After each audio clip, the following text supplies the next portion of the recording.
ఆపదామపహర్తారం దాతారం సర్వసంపదాం లోకాభిరామం శ్రీరామం భూయో భూయో నమామ్యహం.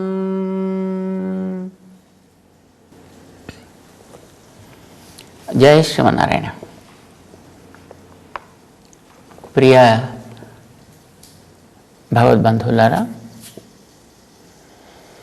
జ్ఞానము అజ్ఞానము ఇలాంటి కొన్ని పదాలు మనం వింటూ ఉంటాం. జ్ఞానం అంటే ఏమి, అజ్ఞానం అంటే ఏమి? తెలియవలసింది సవ్యంగా తెలిస్తే జ్ఞానం, తెలియవలసింది మరొక రకంగా తెలిస్తే అది అజ్ఞానం. అంటే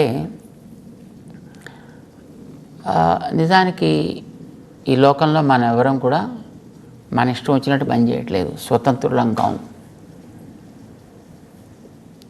మనం ప్రకృతికి పరాధీనులమై బతుకుతున్నాం, లేదా కనిపించని ఏదో ఒక ప్రభావానికి మనం పరాధీనులమై బతుకుతున్నాం.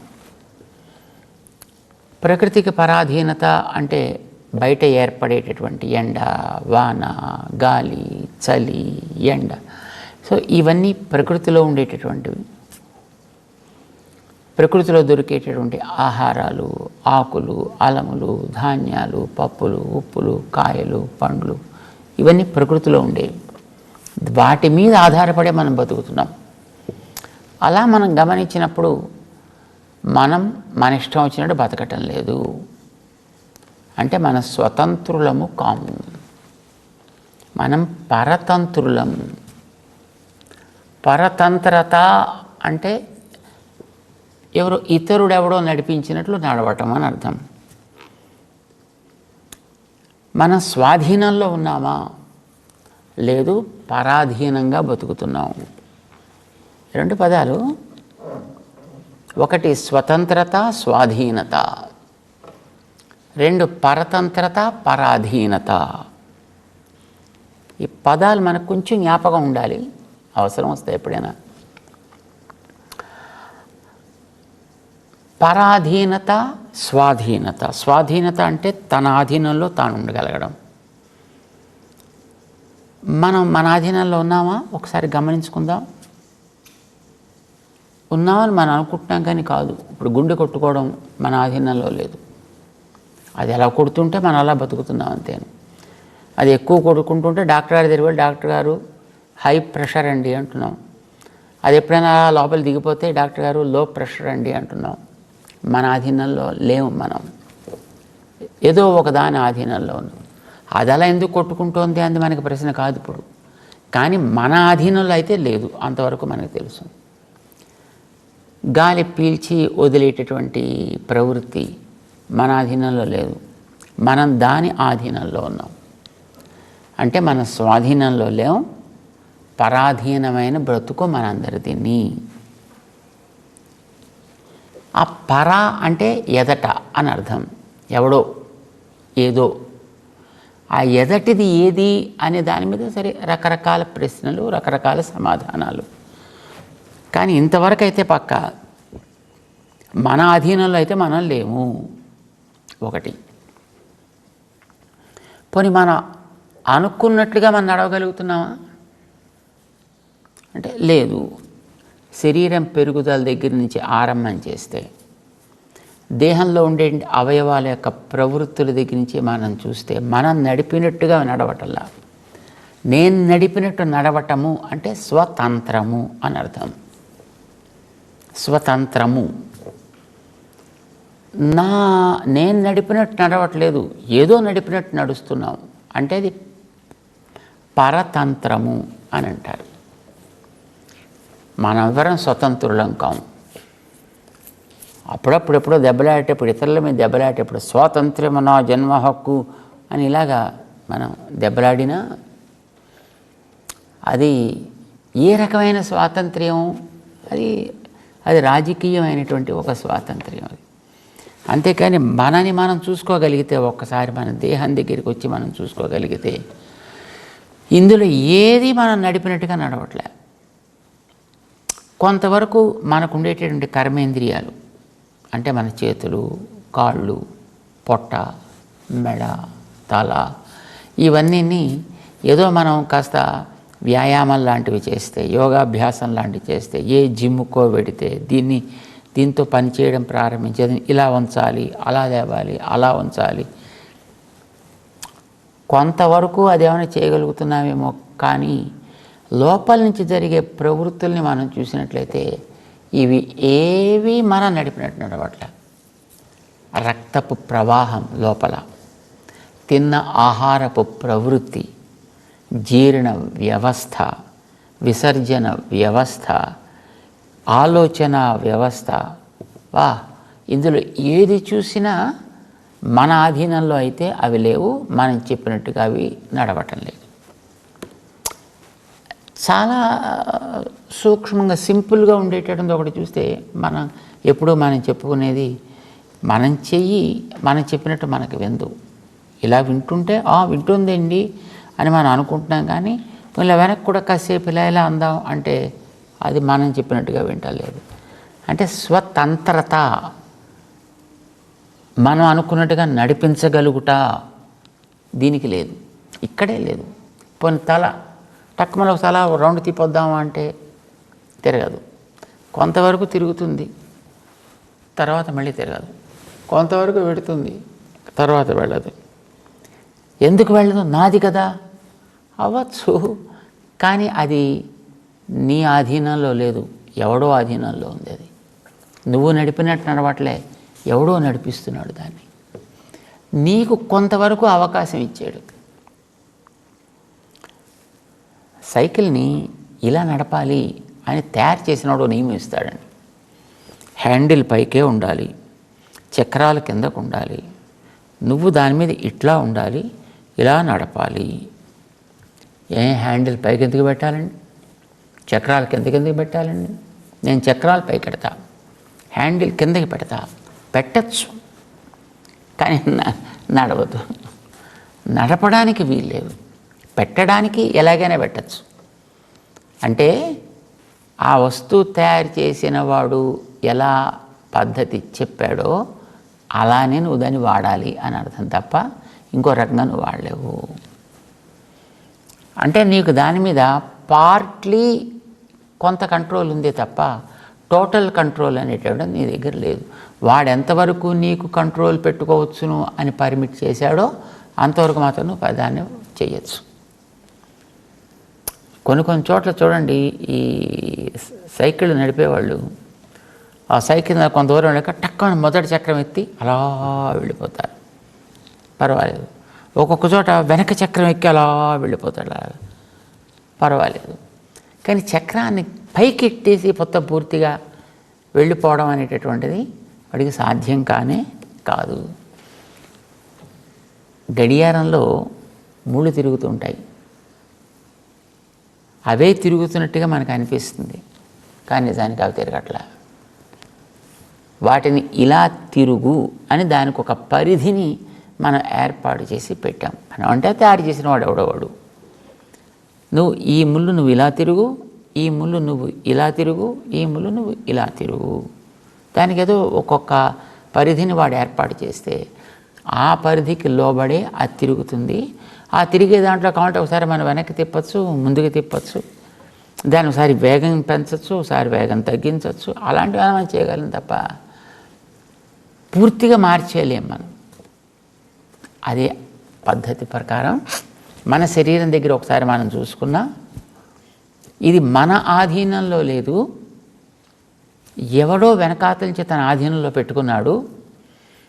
మనకి కనిపించేటటువంటి పరిస్థితులను బట్టి చూస్తే బహుశా ఈ ప్రకృతి, లేకపోతే సూర్యుడో, లేకపోతే ఇతర ఈ గాలి, నీరు, తిండి ఇలాంటివి ఏవో అవి దీన్ని తమ ఆధీనంలో పెట్టుకున్నాయి.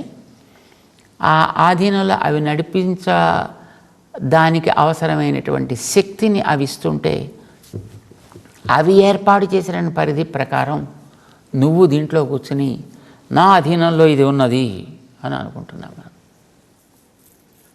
అంతేకాదు ఎలా అవి నడవాలో, ఇందులో ఏ ఏ భాగం ఎలా ఎలా నడవాలో వెనకాత నుంచి ఎవడో ఒకడు ఒక ఒక ఒక విధానాన్ని ఏర్పాటు చేసి పెట్టేస్తే దాంట్లో నిన్ను పట్టుకొచ్చి పెట్టి నువ్వు దీన్ని జాగ్రత్తగా నడిపిస్తూ ఉండవు అని అంటే, నడిచే ఒక వీడియో వెనకాతల, ఆ వీడియో తీసేవాడు వెనకాతల కూర్చుని నేనే వీడియో తీస్తున్నానండి అంటాడు వాడు. నిజానికి వాడు తీయటలే, తీసేది అది. దానికి ముందుండే ఆ గొట్టం, ఆ లోపల ఉండే చక్రం, దానికి ఉండే తిరిగే రీలు, ఇవి తీస్తాయి దాని అంతటిని. ఆ తిరిగే పద్ధతిని ఎవడో తయారు చేసి అక్కడ పెట్టేస్తాడు. ఆ పెట్టిన పద్ధతి ప్రకారం దీన్ని నువ్వు ఆపరేట్ చేసుకోవాయా అని ఆపరేట్ చేసే వ్యక్తిని పెడతాడు. ఆపరేట్ చేసే వ్యక్తి వలన వీడియో తిరుగుతోంది? నో. వారికి తగినట్టుగానే తిరుగుతోంది? నో. తిరిగే పద్ధతి ప్రకారం వాడు దాన్ని వాడుకుంటున్నాడు. ఇది మనకు తెలుసును. ఈ శరీరం కూడా, ఈ పరికరం కూడా మనం జాగ్రత్తగా గమనిస్తే ఇది మనకి స్వాధీనంలో లేదు, స్వతంత్రంగానూ మనకి నడవట్లేదు. ఇది పరాధీనంగా ఉంది, పరతంత్రమై ఉంది. ఇవి రెండు మనం పదాలు జ్ఞాపకం పెట్టుకుందాం. పరతంత్రము, పరాధీనము. ఇది దీని యొక్క ప్రవృత్తి. కనిపించదేదో అనిపిస్తోందో కనుక మన వాళ్ళు శాస్త్రం మీద ఆధారపడ్డారు. ఆ శాస్త్రం చెప్పింది వెనకాతల మన నడిపించేవాడు ఉన్నాడు, వాడి పేరు ఈశుడు, ఈశ్వరుడు. ఈశా వాస్యం ఇదగం సర్వం. ఇదంతా, ఈ కనిపించేదంతా ఆ ఈశుడనే వాడి యొక్క ఆధీనంలో ఉన్నది. వాడు నడిపిస్తున్నాడు. నువ్వు కనిపించేది కనిపించింది అంతా.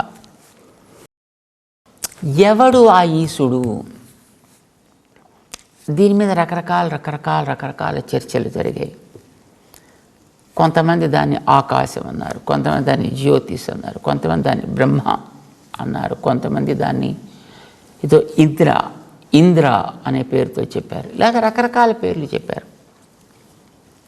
అదే వేదాల్లో, అంటే ఈ పేర్లు అందించినటువంటి ఆ వేదాలే, ఆ వేదాలని విభాగం చేసి ఇచ్చినటువంటి వేదవ్యాసుడు లాంటి మహానుభావులు ఈ పదాలన్నింటినీ జాగ్రత్తగా క్రోడీకరించి,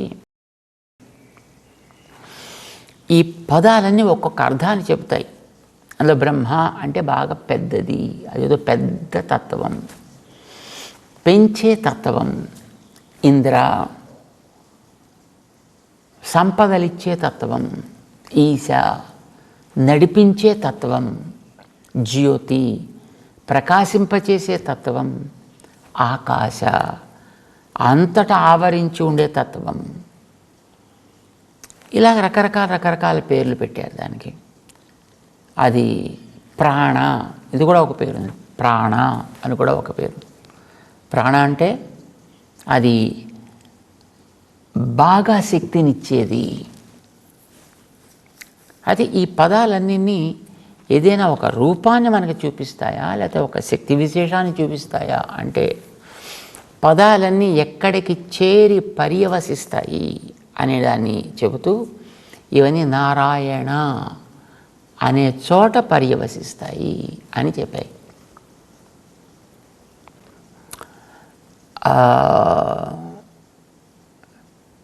ఏకోహ వై నారాయణ ఆసీత్ న బ్రహ్మ నిశాన నమేద్యావా పృథివీ నాంతరిక్షం. ఇలాగా ఒక్కొక్క మంత్రం చెప్తుందన్నమాట. రకరకాలుగా ఆ నారాయణ అనేటటువంటి ఆ తత్వాన్ని గురించి వివరించేటటువంటి మహానుభావులు ఈ సృష్టిలో మన చుట్టూ ఉండేటటువంటి ఎన్ని రకాల పదార్థాలు ఉన్నాయో ఇవన్నిటికీ కూడా రెండే విభాగాల కింద మనం చేసుకుంటే, కదిలేవి, కదలనివి, లేదా ప్రాణం ఉన్నవి, ప్రాణం లేనివి, స్థావరాలు, జంగమాలు, ఇలా పేర్లు పెట్టారు. ఈ స్థావర జంగమాత్మకమైనటువంటి ఈ చరాచరముల అన్నింటికి కూడా నారా అని పేరు పెట్టారు. నారా ఎందుకంటే ఇవన్నీ ఆకారాలు మారుతున్నా ఎప్పుడూ ఉంటాయి. ముడి ద్రవ్యం ఎప్పుడూ ఉంటుంది. చూడండి, మట్టితోటి ఏవో రకరకాల పదార్థాలు చేస్తే కుండలు అయ్యాయి, గ్లాసులు అయ్యాయి, జగ్గులు అయ్యాయి, కూజాలు అయ్యాయి, ఇంకా ప్లేట్లు అయ్యాయి, రకరకాలు అయ్యాయి. వాడిన కొంతకాలం తర్వాత మళ్ళీ వాటన్నిటిని మీద పగిలిపోతేనో మరొకటైతేనో మళ్ళీ అవన్నీ మళ్ళీ మట్టి అవుతాయి. మట్టిని తడిపితే మళ్ళీ ముద్ద అవుతుంది. ముద్దని మళ్ళీ మనం ఏదైనా మార్పు చేస్తే మళ్ళీ ఇన్ని రకాల పదార్థాల కింద రూపుదిద్దుకుంటుంది. కానీ ఆ మట్టి అనే పదార్థం ఎప్పుడూ ఉంటుంది. మృత్తికేత్యేవ సత్యం అని అంటుంది వేదాంతం. ఉపనిషత్తుల్లోనూ వేదాల్లోనూ కూడా ఆ మట్టి అనేది అది ఎప్పుడు అలా ఉంటుందా? ఆకారాలు మార్చుకుంటూ ఉంటుంది. ఆకారాలు మారుతున్నా అసలు పదార్థం మారకుండా ఎప్పుడు ఉండేది. మారిన ఆకారాలతో గమనిస్తే ఎన్ని రకాలు ఉన్నాయో మనకి తెలియదు. అలాంటివి ఎన్నెన్ని ఉన్నాయో తెలియదు, ఎన్నెన్ని సమూహాలు ఉన్నాయో మనకి తెలియదు అని ఇంత అర్థాన్ని ఒక 2 అక్షరాల్లో చెప్పాలంటే అది నారా అనే అక్షరం. ఈ నారా అనే అక్షరాలు 2 ఇంత చెప్పేస్తాయి.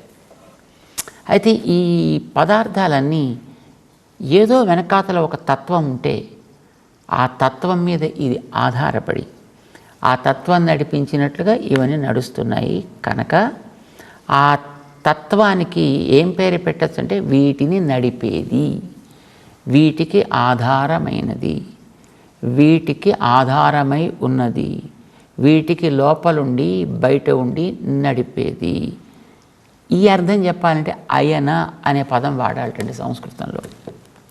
నారములకి అయనము, నారములను అయనముగా కలది కనుక దాని పేరు నారాయణ, నారాయణ అనే ఒక పేరు పెట్టారు.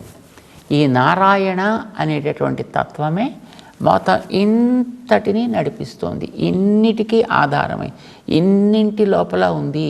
దీన్ని మళ్ళీ కొంచెం గట్టిగా ఒత్తి చెప్పటానికి అంతర్బహిశ్చ తత్సర్వం వ్యాప్య నారాయణ స్థిత అని మళ్ళీ చెప్పారు వేదాల్లో. అంటే ఇంకోసారి కొంచెం గట్టిగా ఒక్కొక్క పద్ధతిలో దాన్ని మనకి అర్థమయ్యేటట్టు చేస్తోంది వేదం. ఈ వేదాన్ని ఆధారం చేసుకుని వెనకాతల ఆ పర అంటామే మనం. ఇందాక పరాధీనము, పరతంత్రము అన్నామే. పరం అంటే ఏదో మన ఎదుట ఉన్నది, ఏదో దానికి మనం అధీనమై ఉన్నాం, అది నడిపించినట్టుగా నడుస్తున్నాం. పరాధీనము, పరతంత్రము. ఈ పర ఏది, ఎదటిది ఏది? పర అంటే ఎదటిది అని అర్థం. ఏదా ఎదటిది, ఏదా నడిపించేది అంటే దానికి ఇతరమైన పేర్లు ఏమైనా కావాలంటే పెట్టుకోవచ్చు. కానీ అది చేసే పనిని బట్టి చెప్పాలి అంటే మాత్రం అది నారములకు అయనమై ఉన్న తత్వము, అన్నింటికీ ఆధారమై ఉండే తత్వం, అన్నింటా ఉండేటటువంటి తత్వం అది. అదే వీటన్నిటినీ తన ఆధీనంలో పెట్టుకుంది. అదే వెనక ఉండి వీటన్నిటిని కూడా నడిపిస్తూ ఉంటుంది. వెనక ఉండంటే మనం ఉన్నామనుకోండి, మన లోపల ఉండి నడిపిస్తోంది. అదే మన చుట్టూ ఆక్రమించి ఉండి మనని చెదిరిపోకుండా మొత్తం అంతా అలాగ పీలికలైపోయి ఇటు అటు బయటికి ఆకాశంలోకి చిమ్మివేయబడకుండా మనని ఇలా నిలబెట్టి పెట్టినది అదే నారాయణ తత్వం. సో ఇప్పుడు మనం ఎవరి ఆధీనంలో ఉన్నాము? నారాయణ ఆధీనంలో ఉన్నాము. ఎవడు నడిపిస్తే నడుస్తున్నాము? నారాయణుడు నడిపిస్తే నడుస్తున్నాము. కనుక ఆ నారాయణుడు పరుడు. పరుడు అంటే మనకి ఎదుట ఉన్నవాడు, పరుడు అంటే పెద్దవాడు అని అర్థం. సో ఆత్మ ఉంది అంటే మన పేరు ఆత్మ అని కదా మనం అనుకున్నాం. నేనే ఆత్మ అంటే నేను అని ఎవడంటున్నాడో వాడల్లా ఆ ఆత్మనే సంబోధించుకుంటున్నాడు అని అర్థం. ఈ నేనుకి కూడా అదే పరము, నేను కూడా ఎదట ఉన్నది అదే. కనుక దాని పేరు ఆత్మకి అది పరము కనుక అది పరమాత్మ. చేత పరమాత్మ అంటే కూడా నారాయణ. పరమాత్మ ఈజ్ ఈక్వల్ టు నారాయణ.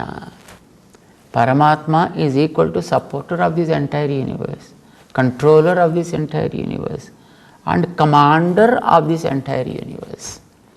నడిపేది, తన అధీనంలో పెట్టుకున్నది నారాయణ తత్వం.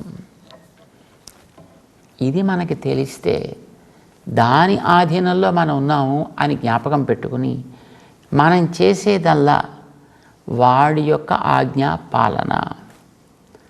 కనుక దీని యొక్క ఫలితం ఏదో మనం చేసేదానివల్ల ఇది ఆ నారాయణునికి చెందేది. కనుక దీన్ని నారాయణునికే నేను అర్పిస్తున్నా. నారాయణాయేతి సమర్పయామి అని అనుకుంటూ వీడు పనులని చేస్తే అది జ్ఞానం. అలా కాకుండా వీడు ఇంకేమనుకున్నా అది అజ్ఞానం. తెలియవలసింది తెలియడం, తెలియవలసింది తెలియకపోవడం, అదే కదా అజ్ఞానం అంటే అనుకున్నాం మనం. తెలిస్తే అజ్ఞానం, తెలియకపోతే అజ్ఞానం. తెలిస్తే జ్ఞానం, తెలియకపోతే అజ్ఞానం. తెలియకపోతే అంటే ఇలా కాకుండా మరొక రకంగా ఏది తెలిసినా అదల్లా అజ్ఞానమే. దీన్నే పరాశరుడనే మహానుభావుడు చెప్పాడండి ఆయన యొక్క గ్రంథంలో. తత్ జ్ఞానం, ఇది వాడిది, వాడి వల్ల నడుస్తుంది కనుక జరిగే ప్రతిదీ వాడికి చెందుతుంది. ఇది తెలిస్తే తత్ జ్ఞానం, ఇది జ్ఞానం అంటాం. ఇది కాకుండా నీకు ఇంకేం తెలిసినా, ఎంత తెలిసినా, ఎలా తెలిసినా అజ్ఞానం అతః అన్యత్ ఉక్తం. మిగిలినదంతా అజ్ఞానమని నిర్ణయం చేస్తున్నాం. అంటే నేను నారాయణుడికి కాక ఎవడికో చెందినవాడినను, లేదా ఇంకా ఇతరత్ర రకరకాల పేర్లు పెట్టి ఆ పేర్లతోకి నేను చెందినవాడిని అనో, నేను చేసేది నా వల్లే జరుగుతోందనో, లేకపోతే ఇతరమైనటువంటి ఎవడి వల్ల జరుగుతోందనో, ఈ ఫలితం నాకే కావాలనో, లేకపోతే ఎవడు చేస్తున్నాడో వాడికి నేను అర్పిస్తాను అనో, ఇలా అనుకుని చేసేటటువంటి ఆ చేష్టకి వెనకాతల ఆధారమైనటువంటి జ్ఞానం ఉందే, ఆ జ్ఞానం అజ్ఞానం ఇది ఉక్తం. దాన్ని అజ్ఞానం అంటాం. కృష్ణుడు 5వ అధ్యాయంలో ఆయన చెప్తాడు 15వ శ్లోకంలో, అజ్ఞానేన ఆవృతం జ్ఞానం. పాపం తెలియని దాని చేత వీడికి ఉండేటటువంటి సహజంగా ఉండేటువంటి జ్ఞానమే మూతబడి ఉండడం చేత ముహ్యంతి జంతవః ముహ్యంతి. ఈ ప్రాణులందరూ కూడా, ఈ జీవులందరూ కూడా, సరే మిగతా జీవుల సంగతి వదిలేద్దాం, అందరు మనుషుల వరకు మనం తీసుకుందాం. ఈ మనుషులందరూ కూడా ముహ్యంతి, మోహము చెందుతున్నారు అజ్ఞానేన. ఏ అజ్ఞానం? చెందవలసిన వాడికి చెందకుండా, అర్పించవలసిన వాడికి అర్పించకుండా, ఎవడి వల్ల జరుగుతుందో వాడిని గుర్తించకుండా నా వల్ల జరుగుతోంది, నా కోసమని ఎవడైతే కర్తృత్వాన్ని తన మీద పెట్టుకుంటాడో, సంఘాన్ని తనతో కలుపుకుంటాడో, ఫలాన్ని తనకే అనుకుంటాడో, వాడి యొక్క జ్ఞానం అజ్ఞానం. దీనివల్ల వాడు మోహం చెందుతున్నాడు. ఇది మారాలి. దీన్ని చెప్తున్నాడు 5వ అధ్యాయం అంతా ఇది చెప్పడానికి. దీన్ని ఏం చేయాలి మరి? దీన్ని వాడి మీద పెట్టు నువ్వు, కర్తృత్వాన్ని. దీన్ని కర్తృత్వం అంటాం కదా, నేను చేస్తున్నాను, ఇది నాకు, నా వల్ల, నాది. సో ఈ కర్తృత్వాన్ని నీ మీద పెట్టుకోకుండా నడిపించే వెనకాతలు ఎవడున్నాడని ఇందాక మనం చెప్పుకుంటున్నామో ఆ నారాయణుని యందు పెట్టుము. ఆ నారాయణుడే ఇప్పుడు కృష్ణుడై వచ్చాడు. ఇక్కడ అర్జునుడికి ఎదురుకుండా కూర్చుని ఉన్నాడు. ఆయన సారథిగా కూర్చున్నాడు. కూర్చుని అర్జునుడికి చెప్తున్నాడు, అర్జును నువ్వు చేయవలసిన పని ఇది సుమా, కనుక నీ మీద పెట్టుకోకయ్యా ఈ భారాన్ని, వెనకాతలకి పాస్ ఆన్ చేసేయి అయితే అది కొంచెం కష్టం. నారాయణ కనిపించడు, వాడి మీద ఎలా పెడతాం? నారాయణ అనేవాడు ఎక్కడ ఉంటాడో ఎలా ఉంటాడో తెలియదు, ఎలా పెడతాం?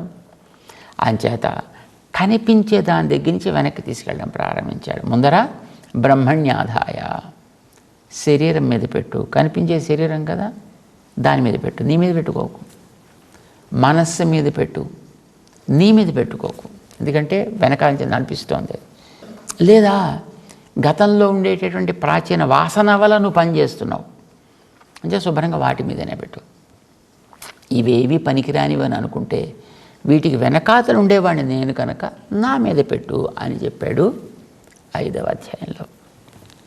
ఇట్లా జ్ఞానాన్ని ఉపదేశం చేస్తూ అర్జునుడిని ముందుకు నడిపిస్తున్నాడు శ్రీకృష్ణుడు 5వ అధ్యాయంలో. తెలుసుకుందాం. జై శ్రీమన్నారాయణ.